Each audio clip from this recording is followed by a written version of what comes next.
918, we're headed down into the cellar where the doors just opened on its own. Give us a sign that you want to communicate with us.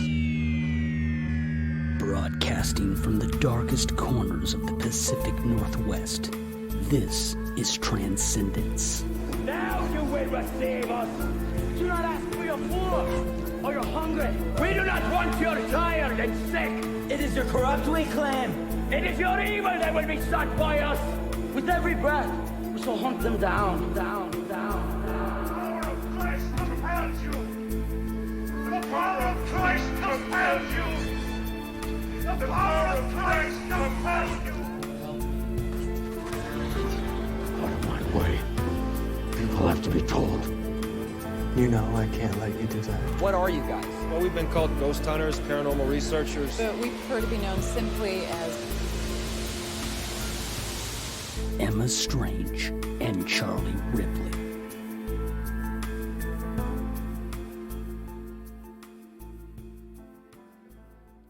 Hello, my spooky dudes. I'm Emma Strange. And I'm Charlie Ripley. And welcome to Transcendence Tuesday. So before we get into the deep dive of what our last, I don't know, I wouldn't call it an investigation. It was kind of just a jaunt through the cemetery. But before we get into that, I feel it's obligatory that we talk about some of the world events that have kind of shooken the United States in the last 6 days. And keep in mind, we are not a political podcast. We're not here to stir the pot. We're not here to go deep into politics. We're not here. That's not our gambit. But this is something so big that we felt that we at least had to take a little bit of time to talk about it. I will say, though, that this isn't really a political issue. It is a human rights issue. So some people feel that those are one and the same. They are wrong. And I will say that without any... I'm not afraid of repercussions in that because they're absolutely fucking wrong. So it's a human rights issue. Anyway, that aside, I don't really know where to begin with this. We all know what happened to George Floyd. It's been nationwide, worldwide, really. Yeah, there have been protests in, I think, the Netherlands and Sweden were featured. So Germany, it's all around the world. I just really don't know where to start with this. It's just so much to unpack in one small thing. And I'm not trying to be rude because I don't want to spend the entire podcast on this, but it is important to me. And I know it's important to Charlie. And yes, we are a paranormal podcast, but this is an important thing, especially because we have a platform. And as, stewards, it's our responsibility to use that platform responsibly. We're here to educate. We're here to have open conversations, and part of that is stuff that goes on around us. So right, and journalists have a duty and responsibility, and even though we're just podcasters out of our basement, that doesn't necessarily mean that we don't treat ourselves like journalists. We try and come with facts. We try and present ourselves in a manner that is fact-finding, even though we deal with, not always the facts. But basically, we're rambling on at this point. We're trying to say that we have a platform, we have a voice, we speak to people, people listen to us, so we want to make sure that we have this message. So, I don't think I've cried more this week than I have in about 2 years since my grandpa passed. I'm pretty sure I've cried at least 3 or 4 times a day for about a week straight. We went to a protest. We're not going to specify dates just to preserve, because we've seen what's been happening to people who've been going to protests. They've been losing their jobs. They've been getting beaten. They've been dealing with a whole array of stuff. And so we'll keep our confidentiality there. But we went to a protest. It stayed peaceful, which I was very thankful for. But we also left before curfew. So, we went and this isn't to pat ourselves on the back or anything. And I know that it may come across that way, but that's not what this is. But not everyone is able to get out there and fight on the front lines. And we are, Salem has had their tear gas and has had, their flashbangs and everything. Not as bad as DC and things like that, but we definitely have had our own fair share of difficulties. We weren't involved in it personally, but we're really not that far from the state capitol. And the first night that it happened, it was pretty terrifying because I'm 28. This is the first time something like this has happened in my life. I mean, Charlie's the same age as me, so it's crazy cool in some ways that we have this kind of rebellion thing that's going on right now. And to be part of something so big in history and to make those changes and to be a part of the movement that fights for things that I grew up believing my entire life. Everyone should be equal. We should all have the basic human rights, and that goes as far as education, that goes for healthcare, that goes for mental health, all of it. And I'll be the first to admit that I was ignorant in a lot of things. And this isn't to say that I was racist, but because I'm not. Far from it. I come from an interracial family, so that's not part of our makeup. But there were, it's a growing thing because there's certain things in our society that you are taught and it becomes normalized. Like Charlie and I talked about the All Lives Matter thing. And I am ashamed to admit that I was on that train, that not for a long period, thankfully, because someone explained it to me in a way that I understood, where sorry, I'm like getting all emotional again. When a house is on fire and the fire department comes to put that fire out, you don't ask about all the other houses in the neighborhood that aren't on fire, right? You go to the house that's on fire that needs to be put out. So it's not that the other houses don't matter. It's the fact that the one that needs help now is the one that needs help, and we need to focus on that. And that's what the Black Lives Matter movement is. The POC community has been dealing with so many levels of bullshit for so many years. And as a white person, I grew up in a pretty gated community, a pretty white community. And I do put some blame on our education system as far as that goes, because as I was telling to Charlie, as all this was going on, that, you know, we learned about Lincoln and the Underground Railroad and Rosa Parks standing up and the Martin Luther King's movement, slavery, and how we moved past that. And so the way that it was taught to me in high school and in college is the fact that I thought this was all done with. I thought the race wars weren't a thing anymore. Like, I thought that we were all being treated fairly because I've never really seen otherwise. And yes, I have seen police brutality, but I didn't really pay that much attention to it because, and I don't have a good reason. It really was poor education on my part. Because as an adult, I don't have an excuse to not educate myself further, and I'm taking accountability for that now. But this week has opened my eyes to a lot of atrocities that I can't believe that our government has just let happen. It's infuriating. It's so fucking infuriating. And I'll use that as a chance. I have two things to say on that. One, talking about our government. And I've said this, I've posted on our Twitter, if you follow our Twitter and all that. You probably see me post this every single day. We love conspiracy theories. I am a huge conspiracy theory person, but now is not the time to come out and say conspiracies like George Floyd is still alive and this was staged to cause a race war. It's highly inappropriate. Or, that he was best friends with that person and they put this together and staged it for, clout and things like that. Like, let the family grieve. Let this go through. You can't make a conspiracy theory the day after. Mm-hmm. And our community got in trouble for that. There's lots of people who got in trouble for, like, after Sandy Hook, saying that it was all made up and that was staged and it was a black flag and false flag, or that didn't happen. And, there's families that had children die in that now listen to these people come onto the radio and their other channels for voice and talk about it. So you can have your conspiracy theories, but now's not the time to bring those up. So no, please stop. Second thing on that was you saying that you were on board with the All Lives Matter. You changed, you learned new stuff, you move forward. That as humans, that's something we all need to accept, that just because you used to believe something or you made a mistake in the past doesn't mean you have to stay locked to that. People have this like sunken cost fallacy where they learn a new piece of information, they come to this crossroads, they can accept the new piece of information and change the way they look on it and become a better person. Or they can double down, say, no, that's lies, that's wrong, and then continue on the path they are. It is okay to say, I was wrong, I was misinformed, I've grown, I've learned, whatever, and move forward. And I think that's important for a lot of people during this time to realize you can do that. You can educate yourself on something or change your view on something. It's completely acceptable to say, I did used to believe that. I no longer do. I've learned, I've grown. And Let's it's move okay forward. to be wrong, guys. It's okay. And it's part of the human condition. We can't possibly know and see everything. And I have never been politically inclined.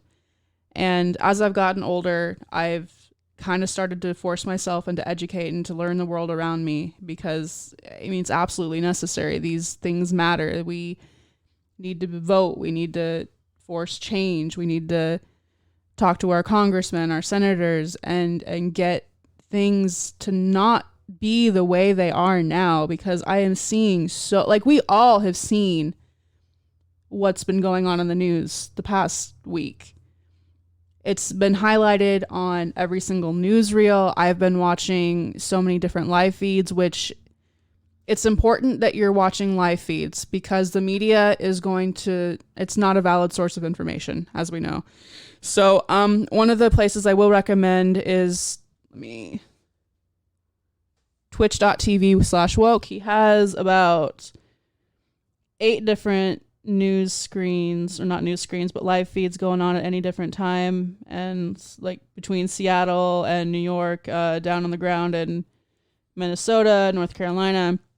It just depends on whoever's streaming at the time, but so you can get a real look at what's actually happening and not what Fox News or CNN is telling you. But don't read the comments, because you will quickly lose faith in everything. Oh if my you God, yeah. Read the comments. That has been one of the most predictable and awful things of everything, is sorting through the comments on YouTube and on live streams and on Reddit and everything else. To the people who are posting conspiracy theories on, for example, I watched George Floyd's memorial today, and the comments that I saw on that,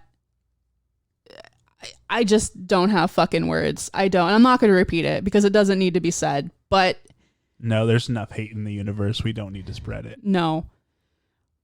But going back to the misinformation and loose education, we went to the same school system. Right. And you were a little bit more of a critical thinker than I was growing up. So, and you were more politically involved. You were in debate. So you did a whole lot more than I did. Mm-hmm. And so I'm just wondering if your education on this matter specifically was different than mine, because I came out of this with a completely different look at our government.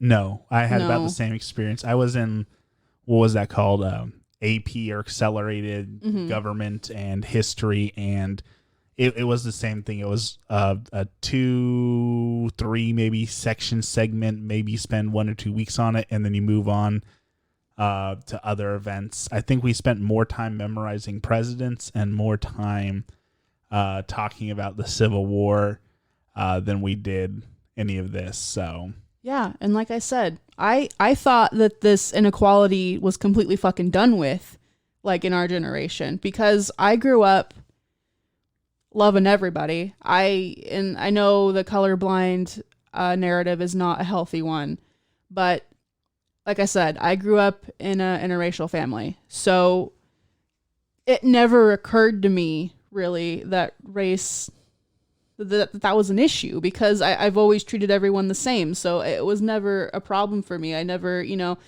and so it just is so shocking to me to see that so many of these prejudices exist, especially, and it shouldn't be surprising that it happens more in the South, considering the history, but also not that it's not a current event, it hasn't been ongoing, but when we were in high school, I remember 7th or 8th grade was when the gay marriage Prop 6 or 7 prop, something like that, came around to our area. So that was, of course, the hot button issue at the time, and throughout high school, that was like the thing in the news. That was what everyone was discussing. It was presidential candidates had to talk about it, people running for things. So the focus was definitely on something else at the time. And Not saying that battle is won either. There's still a lot to go on that front, but it may be that this is now talked about more in history units, as this is more relevant now to kids who will be going to school, next year or the year after. So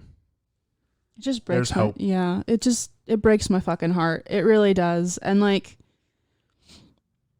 I'm not making this about me, but just to kind of show you where I come from. So as you guys know, I'm pagan. I'm bisexual. I am a woman, and I am a bigger girl. So I have those 4 things with me that all have their different breeds of terrible. So, because pretty much everyone has all these stereotypes about pagans and Wiccans that are completely untrue. So everyone thinks that we're Satan worshipers and they want to kill us and burn us at the stake. So that's one thing. There's one more stereotype you have not added to Which your one list. do I have? It's a recent one, but it has been infecting the internet a lot, and that is the Disney girl stereotype. I fucking hate that that's a thing. I really do. I really do. I love the shit out of Disney. I don't care what people think. Anyway, so I have that, and I understand the persecution on that front, because I have luckily not been the bout of a whole bunch of terrible comments as far as my religion goes. But that doesn't mean I don't see it for other people. And I'm a woman, so I deal with my own set of issues there. But you have people of color who are also pagan, and broke with that. Women, and some of them are also part of the LGBT too. And so imagine how much fucking harder it is for them, on top of being a different nationality in a society that belittles you for being any other color than white. It's fucking disgusting. I don't know that I could walk a mile in that shoe. I've always struggled with empathy. I've been better last year. I've been learning a lot of empathy. You really have grown, and I'm proud of you for it. That is difficult for me to imagine, because it's so far removed from my experience that I don't even want to insult them by pretending to that I could have that experience. No, and we'll never understand. We will never, ever, ever understand. And that's okay that we'll never understand, because yes, we can empathize, and we can hear them, and we can listen, and that's important. And I don't want to, because we're both white, and like my family's Norwegian, Charlie's a Scottish, we're white as all hell. So I don't want to make this about us, because it's not about us. It's absolutely not. And it's about amplifying the voices of those who have not had a voice for so fucking long, and people who have been ignored, who have been hurt, and they're angry. And that's one of those things that people are complaining about, the riots and the protest. I won't lie. I was like, why the fuck do y'all need to steal a TV? Like, I don't see how that's fighting for freedom. I understand now that that's not the right way of thinking. I understand now that there are opportunists who take advantage of situations, and honestly, fucking shame on you guys if you're going out there just to... Sorry, I'm getting riled up. Anyway, that aside, it's just, the narrative now is that the riot, I think it was Martin Luther King said that the riot is the language of the unheard. And right, that's being quoted and thrown around a lot. Yeah. And I've watched so many live feeds where people are just protesting peacefully, and they're within curfew. They aren't doing anything, and you have police coming in and just beating people and tear gassing them. And we won't get into specifics. You can just go on the Black Lives Matter tag on Instagram and YouTube and TikTok, and you will find a lot of things, and you'll need trigger warnings for a lot of them. But if you follow my separate business page on Oregon Auditorium and Curios on Instagram, I have a lot of information there on how to be an ally, how to be a proper ally, how to educate yourself as far as what books you can read. There's a whole lot of films on Netflix that you can look at that'll help educate you on the Black Lives Matter movement, and just everything that's been going on with our country the last 400 years and why the system of oppression still exists. And as far as organizations you can donate to, there's a plethora of them. You can do Reclaim the Block. There's a Black Lives Matter Fund. All of that information I have on my business page. And you don't need money to donate. There's a YouTube video that I'll link in our show notes you can watch. And if you watch it all the way through, let the ads go because it's monetized, and any money that is made from that video will go towards those things. And so, I gotta catch my breath. Sometimes when we're recording, I forget to breathe. So I have all the information there. I highly encourage you to check it out. I highly encourage you to educate yourselves and to be active in, if you have family members that don't understand, who are racist, there are ways you can help educate them and maybe get them to come around to see why their line of thinking is harmful, and all of these different resources. We really need to fix this, so I keep tapping it. So with all that said, that's Yeah. our 20-minute soapbox. Let's move forward onto the paranormal stuff. One more thing. I do want to... There is a gentleman who is very active on the Facebook we really don't use. So I'm going to let you talk for a minute, and I'm going to get this so we can thank him for being so active. One moment. All right. So I know we just did an episode like this talking about our experiences in a graveyard, but with COVID going on and everything else going on, we don't have a lot of options of what to do. We are going to go hopefully talk to the Bush House here soon and see if we can do like a real investigation inside like a really haunted location that's well known. We'll see how well that goes. We've talked a few times about ghost hunters and other people ruining our chances of doing that due to the interactions they've had, but we're going to give it a shot. But we wanted to do this episode because the experience that we had was so new. It was so out of the there. normal. So out of the normal that even though we just talked about going to a graveyard and having these great interactions with Mr. B, this was on a different level. Sorry about those S's. This was a completely different level, so we needed to talk about it. Our next episode, I promise, we're going to try and do something like true crime or, all the other stuff that we do that we haven't done because what we've been talking about is graveyards. But I know, like most of our episodes have just been our personal experiences, and I really do apologize for that, guys. It's just, I have a lot on my plate, and so doing a heck ton of research, and I want to make sure any information that I present to you is unbiased, educational, factual, and that takes a lot of time to present that information into you into the fashion that we want to present it to you. So I apologize for that. We are going to get those out to you, but we have been very actively going into cemeteries and trying to get our feet wet there and, learn and use our tools in a environment that is separated from people in Corona. So it makes a good location. It's quiet, it's away, and there's, the other side to learn the history we talk about. There's interesting people to learn about, and I just got a new camera for our investigation, so interesting pictures to take, and we'll be talking a little bit about that later. But so this cemetery is, I believe it's another pioneer cemetery. I believe it was founded in like the 1840s, 1850s, somewhere is what around the sign there, yeah. says.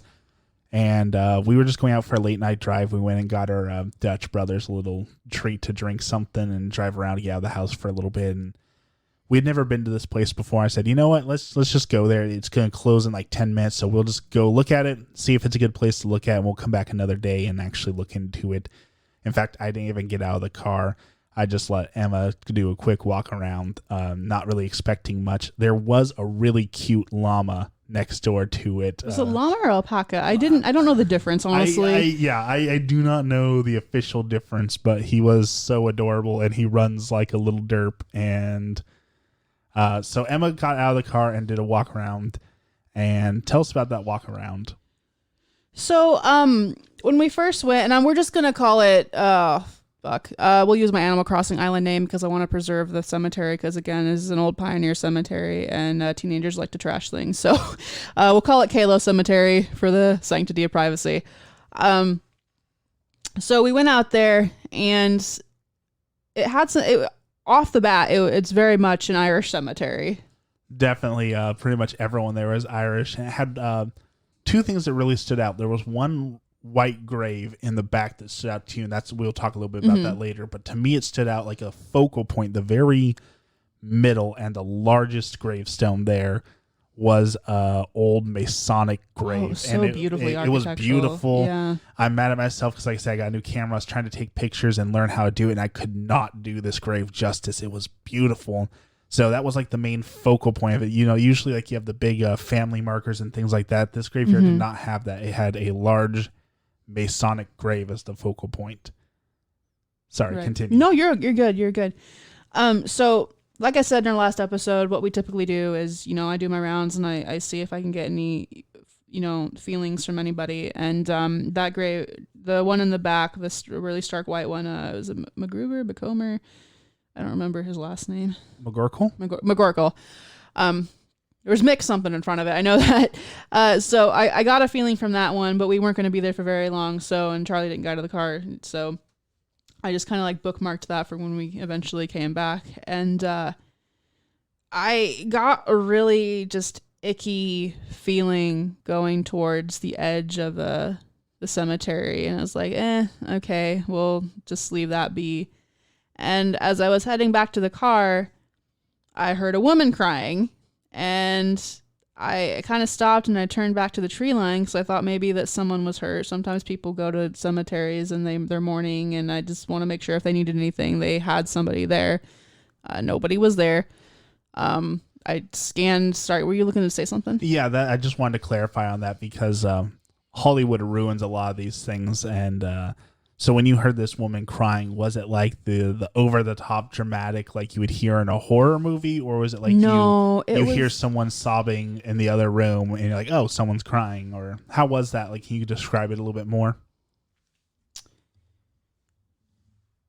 It wasn't very long. It was about, I don't know, 5 to 10 seconds. And it was like, you know, when you hear someone who's like been crying for a while and they start to hyperventilate a little bit. Yeah. Yeah. So a little bit like that. And it how do I explain this? It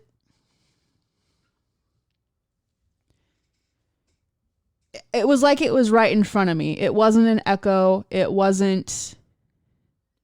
like it was right in front of me about 10 yards out. So, and I thought, and I don't know what alpacas sound like, so I thought maybe it was that. So it didn't sound like it. It sounded human, but so do cougars. So when they cry. So I was just like, I don't know. I just kind of stuck that in my back pocket, and I told Charlie when I got back to the car, and that was kind of that. But when I was scanning the property, because it's near a farm and stuff, none of the alpacas and llamas were out then. They were all stabled. So I was just like, I don't know what to make of that. And then we went back and you brought it up to me as very significant because with as much of an empath you are and the different feelings you get and intuition, you don't have auditory hallucinations, or you don't hear audio. Well, I mean, I do, like that, but not very often. So we talked about it. I don't know if we mentioned it in our first episode. So I only have a handful of auditory experiences. And once when I was at my grandparents' house, like a while ago, we were all there for a holiday or something. I don't know. And I had gone to the bathroom, and the way their house is sectioned is the dining room where we were all sitting and playing cards was way back. And then the bedroom shares a wall and a door with the bathroom.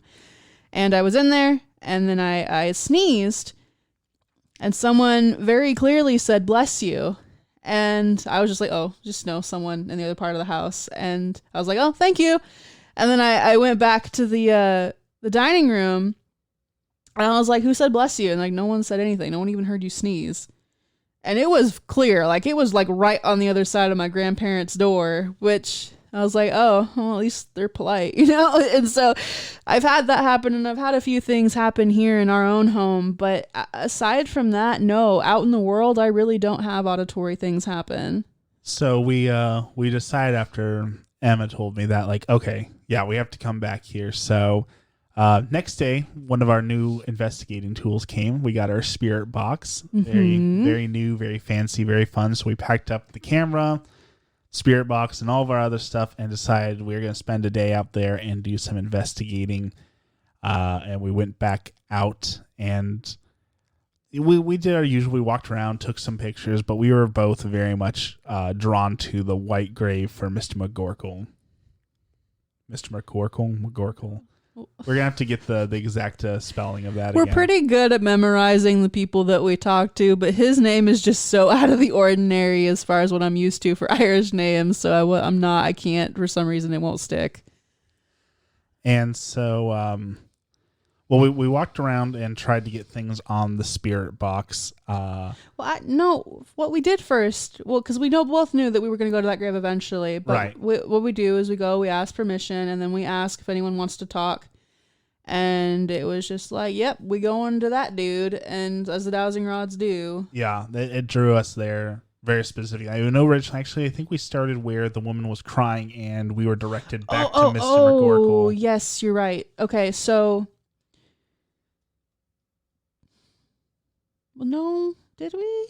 I'm pretty sure that's what we did. Yeah, we were somewhere over there because I remember we had started the spirit box over there and then we weren't getting much and everything kept saying to go over to Mr. McGorkle and talk to him. Right.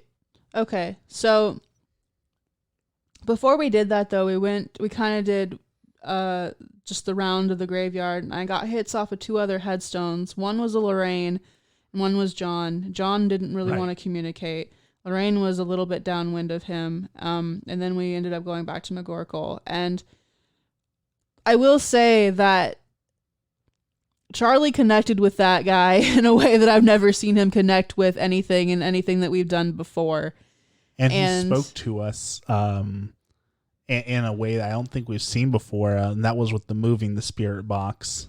Yeah, and so that was what was so crazy to me. So Charlie set the spirit box on the base of the headstone, like in the top round part. And it was a little windy that day. Mm-hmm. And as soon as he put that up on the headstone, it did a sharp turn. Like someone had moved it. And I was like, and I watched that and I was like, nah, that's just the wind. Just the wind. It's windy. And then what we do also for our Patreon folks is we take pictures of the investigations that we do and the gravestones that we're actually able to communicate with, and his was one of them.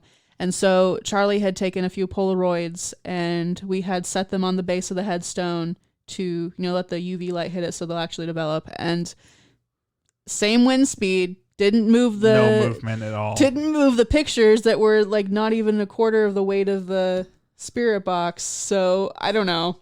And the way it moved also convinces me. It was that very purposeful. It wasn't like, again, I always reference Hollywood movies because they're so over the top. It wasn't like the radio slid across the cemetery. It was thrown far away. It's like I set it there and it was he like adjusted it because someone just like like grabbed and was like, what was this? They're like, what? They kind of like when you put something in front of a cat and they bat at it. They're like, what is this? It was almost like that.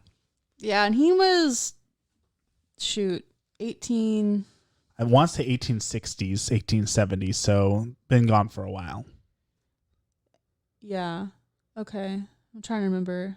You took pictures of his grave, but it was very hard to read. It was very dated. So, and he had it had broken in parts and it was braced up. It had a metal brace on it. You had to try and hold it together because it's so old and broken. It's seen some days. But so something that I've noticed that I do, and I do it around regular people too, not just the dead ones, is I adapt their personality habits when I'm talking to them. And it's weird. With Layla, I was super playful. I was like, oh yeah, this is great. And with him, I was just, because you saw how fucking cocky I was. And then I realized, like, soon as we went over to the other graves, I was like, that's not my personality type. That was really fucking bizarre. And anyway, Charlie started talking to this guy. I'm just going to let you talk about it because it was your first real experience with like intuition. And yeah, it was one of the best. I know we said on our last podcast, like, this is the best conversation we ever had. Well, again, best conversation we've ever had. So we started with the spirit box and asking, standard, is it okay to be here? Can we ask some questions? We got yeses. We said, left, no, right, yes, to make sure. And you can show us left, show us that you know what you're talking about, standard parameter stuff. Got all that out of the way. And one of the questions we're adding to our standard list of that we always ask is there anything we can do for you, or anything we can do to help, or anything you want to say, or, why are you communicating with us? Is there something we can do? So we asked that question, and we also asked the question because we weren't getting anything off the spirit box. Now I know, Emma, you're not a huge believer in the spirit box. I think it's really cool. I don't think it's super scientific. And I'm half and half on it. I've heard some cool things. I've heard a lot of bunk. But so he very specifically said he preferred to talk through the dowsing rods rather than the spirit box. However, later when we reviewed the audio for the spirit box, we got one, I will call it a hit. I personally believe I can hear something in there. Emma says no. We reached out to Kane Andrews. We've referenced him before. Kane Andrews is a close friend who is very into the paranormal, all that. Him and his wife both agree with me, so it's 3 against 1. So democracy. Wait, they heard something? That's what they ultimately said. Oh, initially you told me no. They did initially vote on my side. I was saving it for the podcast to go in your face, 3-1. Anyways, not my fault. Y'all are deaf as shit. We're gonna have no more I don't mean context that. with that. We're gonna play it. It's very short. It's like a 2-second clip, so we'll play it once or twice, and then we'll give a little bit more context. But see what you make out of this. Okay, so here we go. This is clip where we'll play it a couple times. I can't slow this down for you guys, so I'll play it 2 more times. 2 more times. Yeah, okay. Here we go. And one more. So Kane and I both hear 2 distinct words in there. The first one is hard to make out, but the second one very clearly has an E sound to it. I personally think it says help me. And this is why it's not necessarily a scientific art, because so that question is a direct answer to what can we do? Is there anything you need or want us to do? And we got the answer, help me. And we'll talk a little bit more, because this the whole reason we're talking about this is because of what happened there that relates directly to that. But yeah, and I know how fucking stereotypical this sounds. I know how horror movie this sounds, and I don't mean it to. Like, again, I don't think anything's there personally. But I know what I felt. I know what I experienced after that it would make sense that this happens. But I just don't hear it.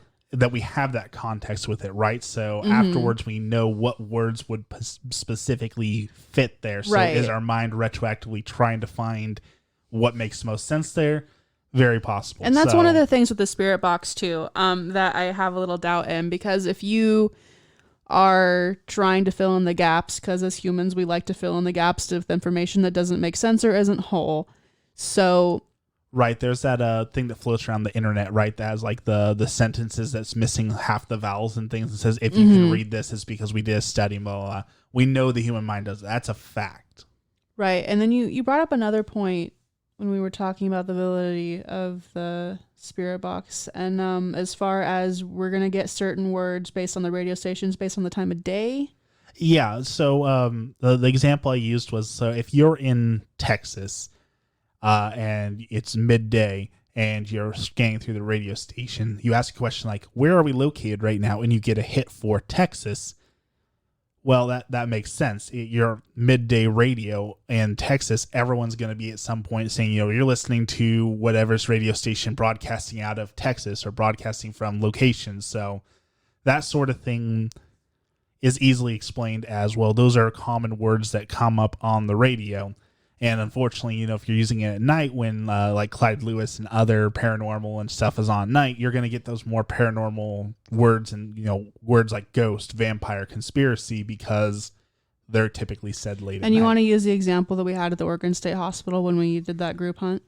Yeah, so the Oregon State Hospital one, which we've said before was bunk, but it was still cool that we got to go on to the grounds after night, even though I'm now 90% certain we didn't actually have permission to be there, and they just let us onto their trespass. I found out absolutely, because I worked for the Oregon State Hospital, and I actually talked to a couple of my coworkers at the time saying, hey, do you remember something like this happening? Because we talked to some of the night shift that I did, Mm-hmm. like the MHTs and stuff. And they're like, yeah, no, they did not have permission. So, and I was yeah. like, yeah, that does not surprise me. Trespassing at night.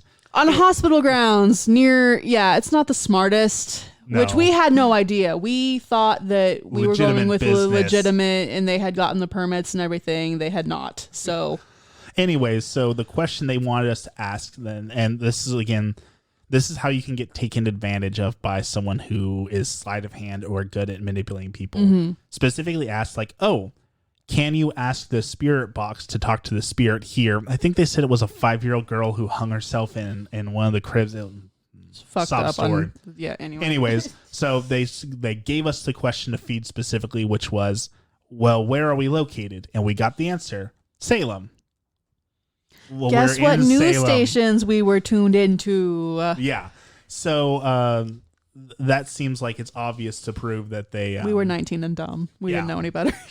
So, again, I'm not saying this is concrete evidence, but as I talked about with someone I argued on the forums about this, because I like to argue on forums, is it at least warrants dialogue. So I think I heard help me. I have a few people who agree with me. If we're just filling with our mind, that makes sense too. But interesting discussion. And you can listen to it and let us know what if you hear anything. Yes, you know? please tell us. Please tell my wife she is wrong. Oh my God. Anyways, so we got that, and then he said that he preferred not to talk through the spirit box, so we put that away and went back to the rods and asked some more questions. Yeah, and can we just go through the bullet point of questions you asked him? Because if you remember them, because they were just really cool. I remember most of them. We started with some basic ones like hey, this looks like an Irish cemetery. Are you Irish? Yes. Are you Catholic? Yes. Was one of them.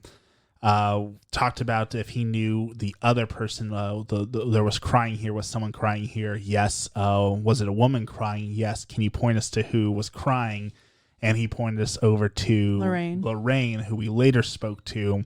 We'll get into that later. And it was just like a dead on point. This wasn't like somewhere over there. It was, no, it's that lady over there is crying right there. Go deal with that. Which would make sense with the time period, but And so he's Catholic. I'm learning to be Catholic. I'm learning to be a better Catholic. And so I thought that's something we could connect over. And so I asked if he wanted us to pray for him. And he said yes. So we prayed the rosary together, parts of the rosary, did our Hail Marys. You asked him what his favorite scriptures were. Favorite part of the Bible. And we started narrowing it down. And we actually just got a very good, very standard answer, I'll say, which was the first book, Genesis. In the beginning, there was nothing. The whole beginning Genesis book was his favorite, so we actually talked to him about going back out there and reading a little bit of that and sharing that with him. We did a closing prayer with him, but the most important thing he told us. Well, hold on. Before we get into that, No. you tell me no? No, I was like, no. Okay, no, not the most important thing. Let's talk about. So, what was the other thing? Well, it's so when we go out there, I typically have intuition as far as questions I want to ask them and what's important to them. I just kind of I'm not wording this very well. I get questions that pop up in my head that don't really have any rhyme or reason, but I ask them and we typically get an answer that is pertinent to their character. Right. I know this seems stereotypical, but I was like, hey, ask. So I asked Charlie to ask the questions because while they can hear me for some reason, like I've mentioned before, the dowsing rods don't work for me. So it's like, hey, ask him if he wants us to bring him coffee or whiskey. And he was like, fuck yeah, bring me Jameson. Whiskey, yeah. Jameson. We also asked if we could bring him like flowers or something. And that one I couldn't really get a gauge on what was right, but you did. I did immediately. So obviously when you have yes or no answers, you can't be like, hey, what's your favorite flower? There's so many. So we had to narrow it down, and you were feeding me ask about roses, ask about wildflowers or whatever. But I just immediately knew no, I'm wasting my time here. I need to ask him sunflowers. And when I asked, are sunflowers your favorite flower? We got a yes, a strong yes on Sunflowers and Jameson. Yep, That's what so- yeah. That's what we're going to leave him, as a sunflower and some whiskey. Trying to think of other questions that we asked him. He said that he was a first in his family. First to generation. Be immigrant to. Oh, the big one. Hmm. And I don't know how I feel about this answer. We asked, Oh, the God. Oh, could yes. we communicate with God using the dowsing And he rods? said yes. He said yes. And yeah, we both were like, what? That's not the right answer. What are you talking about? No, you can't. And we asked again, and it was a very firm yes. You can talk to God through the dowsing rods. And that was baffling to me. Yeah. And then we asked if we could do it right now, and we got a, I don't know. So that's something definitely going to have to ask future... Catholics, maybe? Ask I don't everyone know. about. I've never gotten the answer for it. It was so shocking to me. As well as I asked... Oh, you meant the paranormal community. I thought you meant just our other... spirits, Catholics, everyone. Right. So shotgun that out to everyone. I also asked, because, the crisis of faith and all that, if what we were doing would upset God. Like talking to the dead and investigation and And stuff, because you had some investigations internal and our conflict. podcast and all that. And he said no. And that kind of surprised me a little bit too, because that's like everyone will tell you, no, you're not supposed to dabble in that stuff. But it's not. It's a gray area. We're not dabbling in Satan's work and sacrificing goats and doing that. And I do want to document that as a piece of evidence, because a lot of people say that you can persuade the dowsing rods to go whatever direction you want. But if you're expecting a certain answer and it goes the opposite, right? That how can I make it say the opposite of what I'm thinking?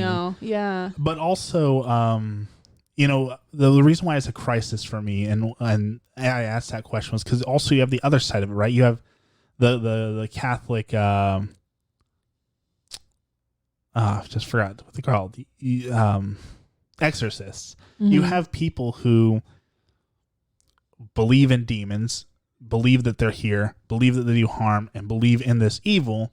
Then obviously you have to have people who deal with that. Mm-hmm. And there are people who train their entire lives through faith and reading to handle that sort of thing. So no one goes out there and says the exorcists don't have faith or the exorcists are doing wrong. They're involved in the dark and the evil, but that's a part of it. So not saying I'm out here on the front lines doing the dark and evil, but it was just an interesting answer. He was full of interesting stuff, to be honest. And I had such a great connection with him. We're laughing, having fun, and I honestly can't wait to go back out there. I kind of want to take a picnic blanket out there and sit out and have lunch. We're going to take him sunflowers and whiskey. But we'll get to the big question here. We had done the round of the grounds that we did, and did you feel off in the same area that I felt off? It's okay if you didn't. I'm just curious. I don't know how to answer that question. Because that goes back to like the question of when I got freaked out at that potting shed or whatever. Yeah. It wasn't an intuition like there be demons here or ghosts. Mm-hmm. It was my gut telling me this is a bad area.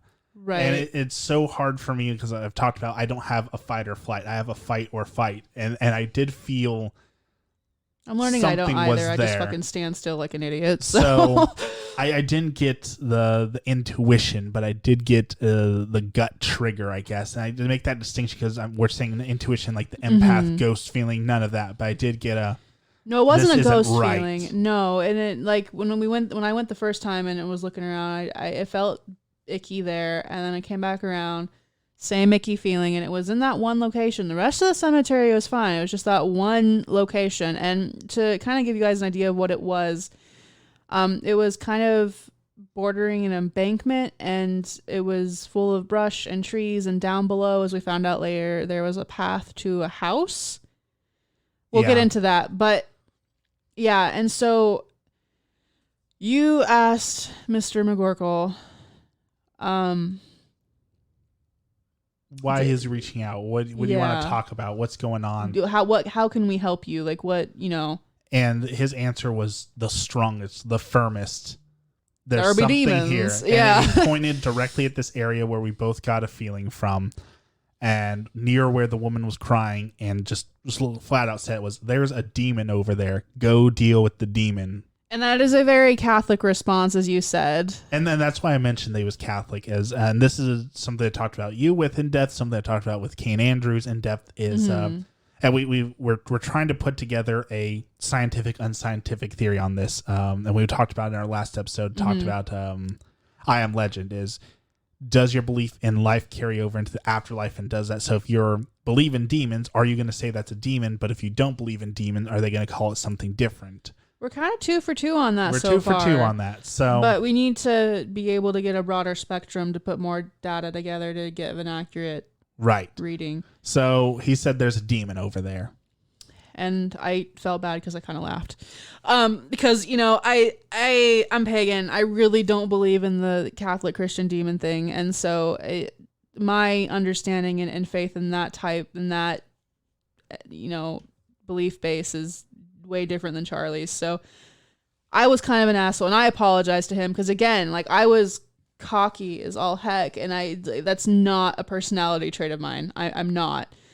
And so I felt really bad, and I apologized. And we went back over that area, and it made me really nervous because there's a drop off, and the soil was very uneven and sunken and not stable. And Charlie kept going to the edge of it. And I was like, no, you need to back your ass up. And I just, every time and it wasn't just he was getting close to the edge, it was just something told me that if he went any further than he was going, that something bad was going to happen. And I didn't know what that was, but I was just really anxious being over there. Anyway, you wanted to go take pictures of these older stones, and that's where Mr. McGorkle had pointed us towards Lorraine and stuff. Lorraine and John, yeah. And John wasn't responsive, but holy shit, Lorraine, I was not expecting the experience that I got with her. So there was a bench diagonal to her, and you sat down and you started talking to her, and something told me. I got over there, and that cockiness just immediately evaporated. I was just immediately consumed with fear. And it wasn't the type of fear that, and I still have trouble processing this because it was such a level of terror and dread that I have never felt before in my life and my own personal experiences. It was a completely different breed of anything I've ever felt before. And I do want to preface this with, because we're here for entertainment value, but not the entertainment value of we're not going to feed you shit just to get listens. Right. Everything that we talk about is things that we experience. And we talked about trying to do this episode right after our experiences there. But I specifically said, let's give it some time. Let's talk about it. Let's think about it. Charlie forgot that I have like a memory of a goldfish, though. Yeah. So. Well, I wanted the perspective on it. I don't want to over exaggerate things. I don't want to talk about things that didn't happen. Mm-hmm. So I want to be able to take a couple days on it and make sure that our thoughts were all collected. So we did this. It's been about a week. Been about a week. Yeah. So, anyway, so I was trying to figure out just exactly how to process that. And I asked Charlie to ask her if it was okay to sit down next to her. And she said yes. Yeah. And I sat down, and immediately I just felt this overwhelming need to like hug her. Obviously I can't, but, I put my hand on her gravestone and was kind of like, when someone's in pain and someone needs comfort, you're just kind of like stroking it and like, Right. I don't know how to describe it with, cause we're just auditory here. It's not visual, but, and I didn't say anything to Charlie, but we had the same experience. And then after I felt it fade, I just kind of looked at him and was like, this happened. And I was sitting there and I felt her grab my hand, and I've never, ever had that happen before with anybody. And no, I lied. I've had that happen once with my grandpa in our kitchen, where I felt him tug my shirt like he used to do when he was alive. I had that happen. But this, it's just so hard for me to process because I've never had it happen before. And I don't know how it felt for you. but I felt this warmth on my hand and this tingling, and I felt a pressure grabbing the side of my hands, or just my one hand that was on her gravestone, and she would not let go. Like, she would not let go. At the same time this was happening to you, she had asked me to do some prayers with her, so I pulled out the rosary. And I was holding her hand as you were reading to her. And I didn't feel a warmth or a tingling, but I felt weight and pressure like clasping around my hands, like it was clasping around the rosary with me and holding my hand closed. And I've never experienced anything like that before. And what makes this so significant is, like I said, we didn't talk about this. We both experienced this afterwards when we talked about, like, hey, we both had this happen, but it wasn't like, hey, did you feel this? Oh yeah, I kind of did. No, it was, we both very firmly had this experience, and then we're able to talk about it afterwards. And it shook me, and it not in the way where that I was scared, because it wasn't scary. It was just so much, and I cannot tell you how, God, I'm crying now again. I cannot tell you how much I did not want to leave her. I was sitting there just like crying because I could feel how scared she was. And we had no plans to leave her. But what was interesting during this is, so we asked her standard questions. I asked her, were you the one crying? Yes. Were you crying the other day? Yes. Do you remember my wife? Yes. And then we asked her about the demon. And she said, yes, there's a demon right there.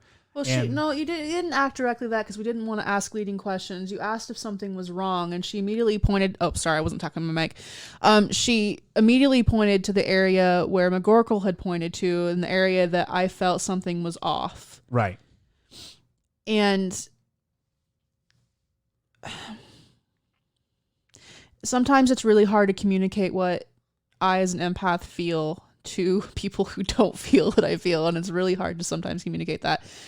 As I told Charlie later, I really feel like it's not demonic. But again, I don't believe in demons, so of course I'm going to be biased in that way. But I understand what evil feels like, because I have been in the presence of that. So it wasn't evil. It was a lot of hurt, a lot of anger, and a lot of hopelessness, but it was mostly the first two. And what my body is telling me is that someone committed suicide there. And I don't know if we can prove that. I don't know if there's any information. I don't think there's any way we can get information on that. Because I don't know how long ago, and to me, that's what I feel happened. And, I can't validate that. I can't say that's what happened, but that's what I felt. And looking back on it now that I have that, I've had time to just kind of like think about it, I feel like he was just terrorizing her. And I mean, she was crying. She was scared. Yeah, obviously. She was so scared and just so. But after she told us where it was, we lost communication with her for a period of time. I felt her let go of my hands. She let go of your hands, and then when we tried talking, we were still getting hits on the divining rods, the dowsing rods. They're but fainter, it wasn't though. her. It was. It wasn't her. It was some other energy. Remember, because we kept getting it kept crossing. It kept saying, right. There's something here, but it wasn't McGorkle and it wasn't her. So it was interesting. We did ask. No, it was that entity or whatever it was, because you were getting hits off of that. Yeah. I remember that now. Well, that's what we kept saying. It wasn't them. What's going on here? And then it was whatever it was. Right. But I couldn't talk to it very much. Sorry, guys. I know I keep like getting away from the mic. Sorry, it's not how I talk naturally, and so I'm trying to force myself to stay on the mic. But so anyway, that's also something we never had. Like when we talked about Mr. S, it was something like we asked him to take a picture with us, and then he disappeared. But this was something completely different. Arthur, you mean? Yeah. Okay. Sorry. Anyway. This was like her being pushed away or fading away as something else just completely took over. And then I think we talked to her again towards the end. She came back and she immediately just grabbed my hand again. Because I didn't get up in that whole period of time. Yeah, it was something really weird to experience that where she was there talking to us, she was holding her hands, and then she left us, disappeared. Something else took over for a little bit, and then she came back. So that was also completely new. Yeah. And I was just, all I remember is just sitting there and feeling so bad because obviously we can't stay there. And it broke my heart to leave her. It really did. And then I looked up at the sky and I was like, it's going to start pouring here soon. We're going to have to go. And right as soon as we got in the car, I just like started pouring down rain. And I just, Right. God, I still feel so bad about leaving her. I really do. Well, we promised to come back, but we talked about with Kane Andrews about this. Like, what do you even do about this? Like, obviously, as we talked about, the Irish Catholics, they believe this is a demon. You don't believe it's a demon, but what do you do when you have this presented with you? And what is the right thing to handle that situation? I know how to handle it in my own belief system, but how I feel it needs to be handled now is tied to your belief system. Okay. And I'm not entirely sure how to do that because I'm not Catholic. I know what the stereotypes are. I know the holy water, the crucifix. I know, I believe we asked that question, actually. Didn't we ask if I thought that was really interesting. No, you asked if he wanted us, if McGorkle wanted us to bring a rosary for him. And you explained to me why his answer made so much sense. And that no is the proper Catholic answer to that, because the rosary is not something that you just leave on a grave, so you don't leave out in the weather. It's, and I wasn't aware of that because I was all like gung ho. Yeah, let's bring this dude a rosary. Right. So no, he did not want the rosary, and it makes sense. It's not something you're supposed to leave out in the rain or bury in the ground or let get dirty or leave and forgotten. So it made a lot of sense that he answered that way.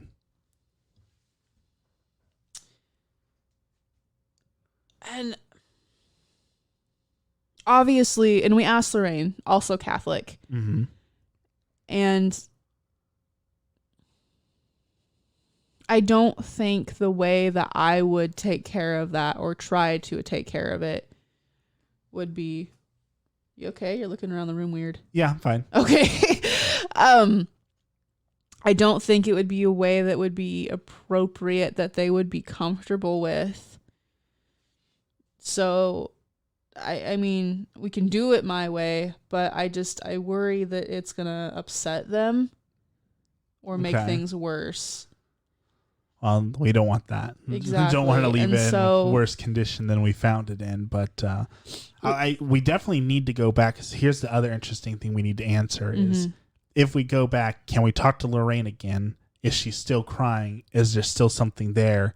Did it pass through? There's a lot of questions that I would love to have a follow-up to and see, did it sort itself out? Is it something that comes and goes? There was a younger gentleman that wasn't too far away from her, and something told me that when we go back, we need to try and communicate with him. His name was Evan. He was around our age. I'm not going to give dates, but because it's the grave's still fairly new. But something told me that he might be able to help us in a way because he's of our generation and understands what we're doing more than I think they would. So I don't know if we'll get any communication from him, but it might be helpful. Worth a shot.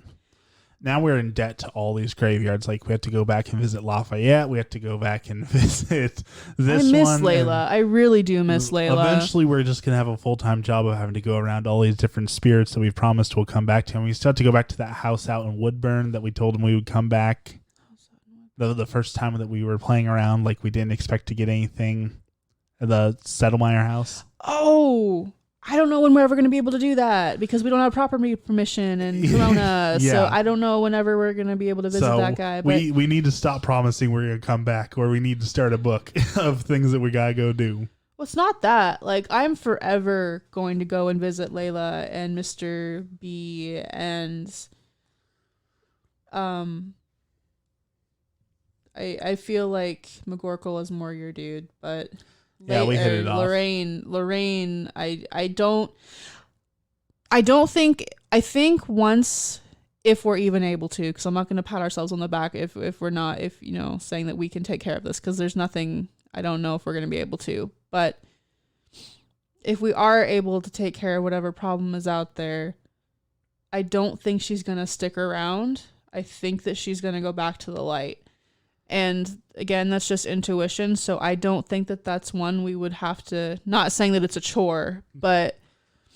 Well, and the scary thing about going back is we mentioned that there was a house down there because we were going to go down this little path that we found to go check out what's on the other side of this. Sign, though. Well, there was a bunch of signs. I'm not going to get specifics because I don't want to name the person's property, but there was some very ominous signs posted on their property in addition to the regular no trespassing. Disturbing. And there was it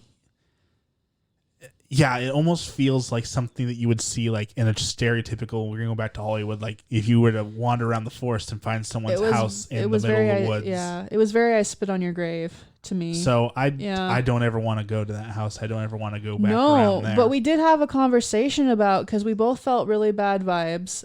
And I'm wondering if it's more so not on the ground that we did, but what below, because it was down below. And I'm wondering if something happened in that house. That was my thought. But obviously we can't do shit about that. Not gonna go knock on their doors. So. It's like, hey, you a rapist? You know, like you don't do that. And so it's just, and I don't mean that to sound insensitive like I just did, but that's what we were talking about though, is I feel like something that in that realm. Something wicked. Yeah. And so if that's the case, there's absolutely nothing we can do. As far as like, I can cast circles of protection, I can do that, but again, it's not within their faith, and I don't want to offend. So, yeah, that's a question Mr. McGorkle can answer. I would love to see what he feels about. It is, and it's funny because I'm not Catholic. I never grew up Catholic, but she very much wanted Michael the Archangel, the protection, you know. Right. And I remember asking you for that. I was like, hey, do you know any prayers off the bat that deals, you know, the protector? And she really wanted that. So, and I tried that. I walked around and did some prayers and rosaries and Hail Marys to no effect. But no, it did seem to help. I felt a little bit airier. I don't know the right word, but it's also not like, it's not a video game, right? I don't go over and consecrate the ground or say a holy prayer and drive out all the demons. It doesn't work that way. As much as Charlie wants to be a real life paladin. I would love if it worked that way, but I understand that it doesn't. So I wasn't expecting anything, but you know, we're trying to do what we can to help. But that was pretty much the summary of that, and we left, and we haven't gone back yet because, you know, shit hit the fan. Yeah. In our world, so. Well, and like I said, we got to go to Lafayette and other places. But again, sorry that we had to do another graveyard episode, but that was so... This will be the last one for a while. We'll probably get a follow-up on this one, but... Hopefully we'll do a follow-up on this one. It definitely is unlike any experience I think either of us have ever had in our investigation and doing this and being Transcendence Paranormal. We've never experienced anything like this, so we had to document it. Since then, we have gotten journals so that we can write everything down as well to try and keep more accurate records. And we are sorry that none of this is on camera.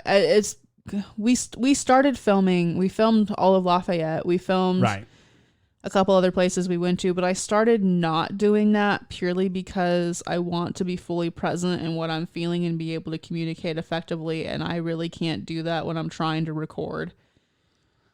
Definitely, as well as adding on 3-4 hours of footage from the GoPro is just more work that we have to do. And well, that and the last time the GoPro, Layla was turning it off and on. I was like, well, what the hell is the point if you're just going to turn it off all the time? So, and next time we go out, we'll set up the tripod and we'll do that. But because I'm really bummed we didn't get the spirit box turning. Yeah, the way Mr. McGorkle moved it was something unlike we've had as well. And that's one of those things I would love to have on video that unfortunately we didn't get. So pro tip, record everything you do. We also used our Polaroid regular camera, phone camera, thermal camera, got nothing. So I tried taking pictures of Emma's hands, see if I could get a picture of the hand touching her hand, thermal on her hand. Nothing. But not for lack of trying. We have tried, and we do have the Polaroids, of course. That'll be a part of our Patreon. But we try and get as much proof as possible, but there wasn't much to document photo wise this time around. No, it's really hard to document empathy. It's difficult. Right. Something we've talked about before, but I'm going to throw it out there again. Please message us on Instagram, Facebook, wherever. Do you ever find the Facebook person that we can give a shout out to? Oh yeah, he right here, Mr. Walter Brooks. You've been sharing our stuff for, God, I don't even know how long. He's been around since like our first incarnation of the podcast, and he shares all of our stuff. He likes all of our stuff. So Walter, if you are listening, Mr. Walter Brooks, you are a badass. Thank you for all your support. Thank you.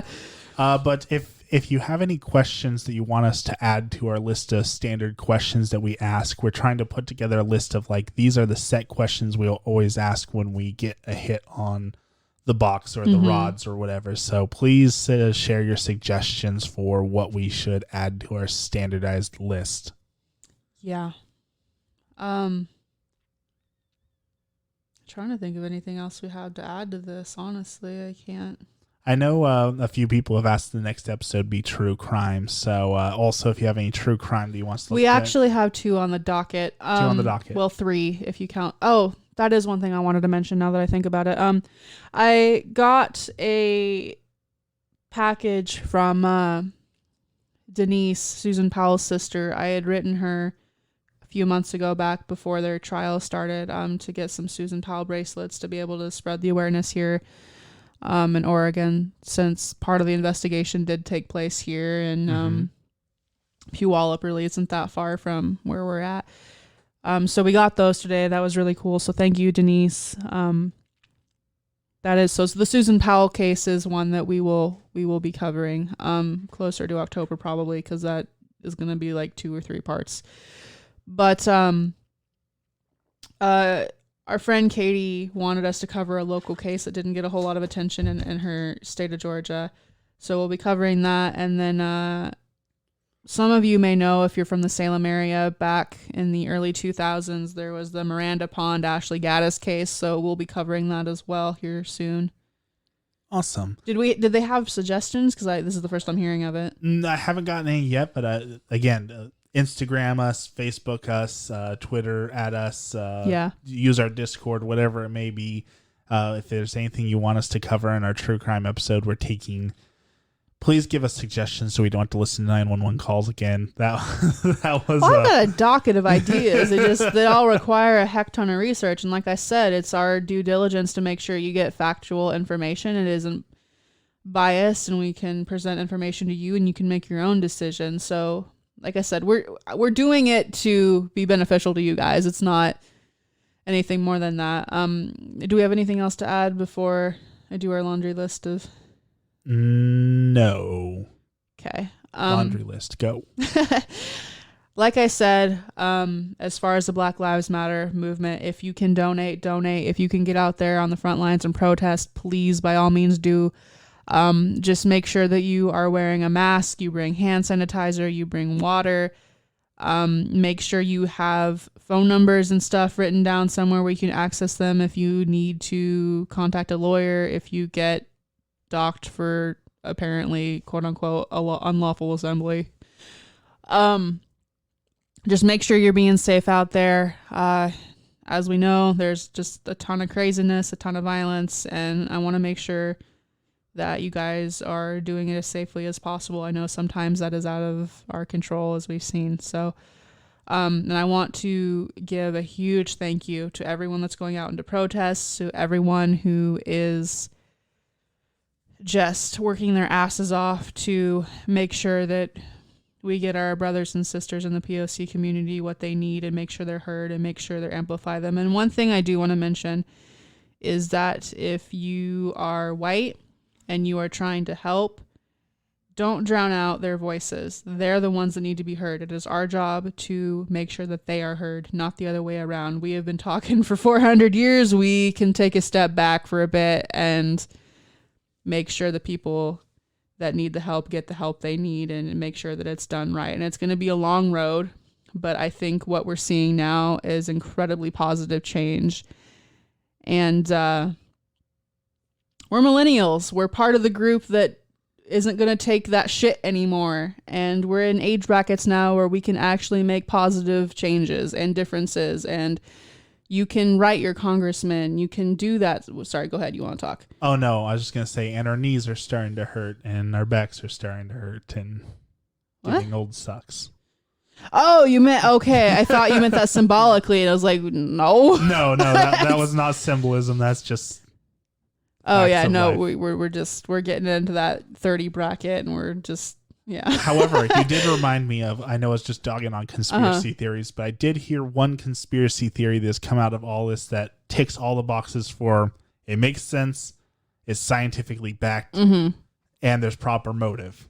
So a person has come out and said the reason why they're using so much tear gas at all of these is because of the COVID outbreak, and the hope is to get people to long distance shooting too. Yeah. You get the tear gas, so you're crying, you're coughing, you're spitting more because of that, which would increase the infection rate, which would make more people sick, which would prevent more people from going out and protesting, as well as it would increase the demand for federal aid and reliance on the government to handle it.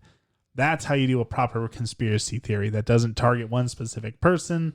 It makes a lot of sense that, yes, they would want to stop the riots, and increasing the amount of COVID and things would make sense towards that. So that's an actual conspiracy theory I've heard that I think that one actually makes some sense. And it's not completely disrespectful to bring up. So, a couple pieces of advice if you are going out and protesting, especially in response to the COVID situation. If you are going out to a protest, even with all the proper PPE, it's a good idea to stay home for a couple of weeks, kind of self-quarantine. Because again, we are still very much in the middle of a pandemic, and with all of this going on, we're going to see COVID spikes. For very, sure. very soon. They already talked about a spike coming, August, September, but I think this is just going to accelerate. We'll come in the fall because flu season, so of course we're going to see it there. But also, one of my friends in the medical field advised that if you're going to the protest and you have COVID symptoms or you are hurt as a result of...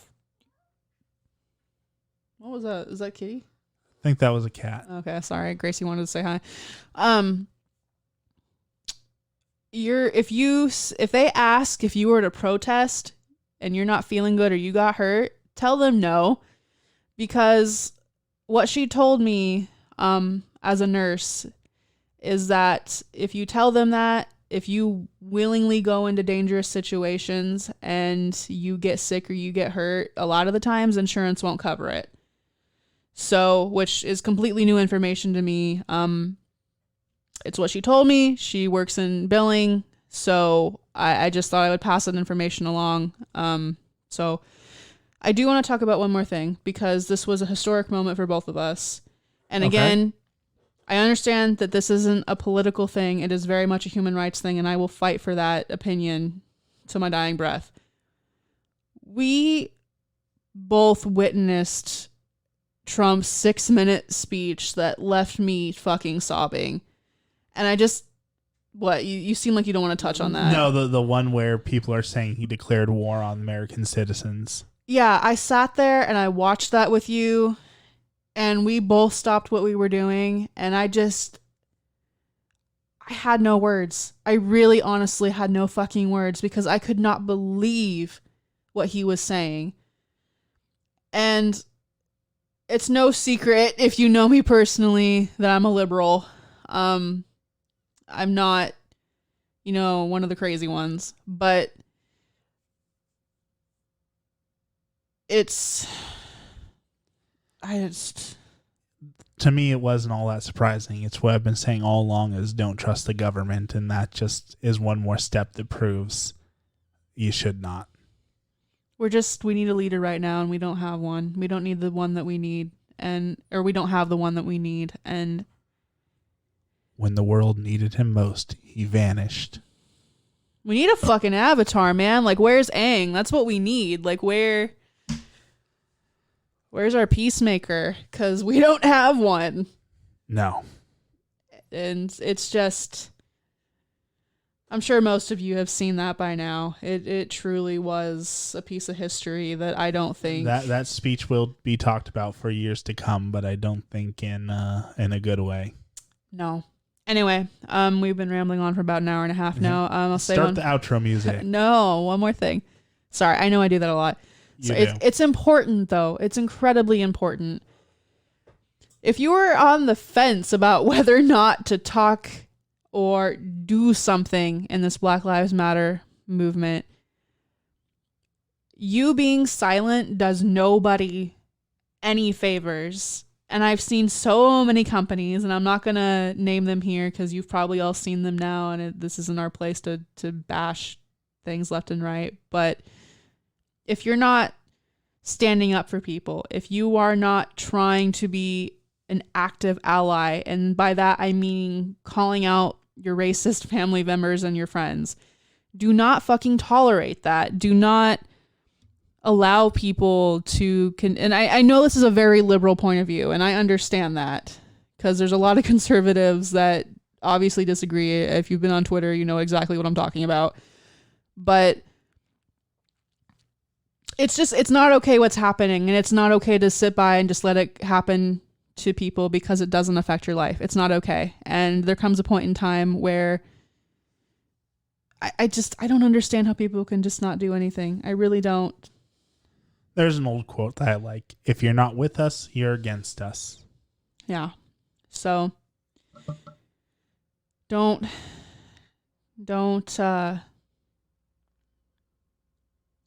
sit on your ass while people are getting murdered and treated unfairly. We are white. We have a lot more privilege than a lot of people, and it's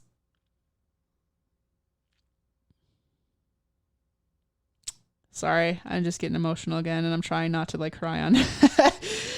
Anyway, you get my point. I'm pretty sure I've been fairly clear on that, but yeah, just don't let this fly by. Do something. Make your choices matter.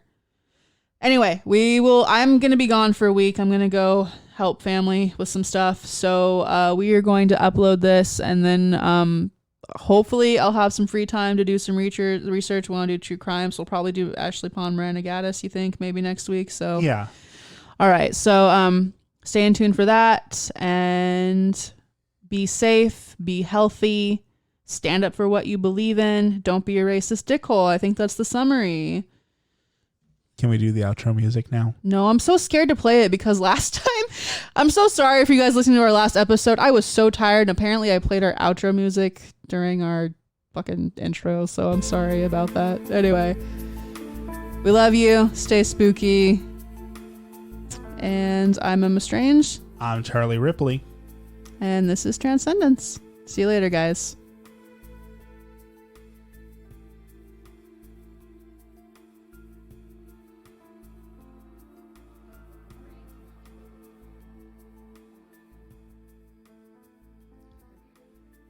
Okay.